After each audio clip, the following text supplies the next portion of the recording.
জুলাই গণ অভ্যুত্থানে মানবতাবিরোধী অপরাধের মামলায় ক্ষমতাচ্যুত প্রধানমন্ত্রী শেখ হাসিনার মৃত্যুদণ্ড দিয়েছেন আন্তর্জাতিক অপরাধ ট্রাইব্যুনাল।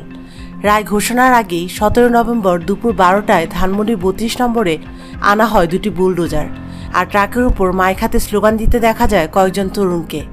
এদিকে 32 নম্বরে বুলডোজার নিয়ে যাওয়ার ব্যাপারে প্রতিক্রিয়া জানিয়েছেন ছোট পর্দার আলোচিত সমালোচিত অভিনেত্রী মেহের আফরোজ শাওন। তিনি বুলডোজার নিয়ে যাওয়া ব্যক্তিদের রাজাকার আখ্যা দিয়েছেন।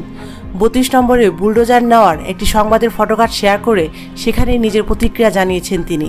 অভিনেত্রী শেয়ারকৃত ফটোকার্ডের ক্যাপশনে লিখেছেন, মনের ভয়ই আসল ভয়, বুঝেছিস গাধার দল, বারবার ভেঙে বারবার আগুন দিয়েও তোদের ভয় যায়নি। এই ভাঙা বাড়ির প্রতিটা ধূলিকণা যে বাংলাদেশের আকাশে বাতাসে মিশে আছে, সেটাকে কিভাবে অস্বীকার করবি রাজাকার বাহিনী। এরপরই মেহের আফরোজ শাওন হ্যাশট্যাগ দিয়ে লিখেছেন, তুই রাজাকার ও ধানমন্ডি 32।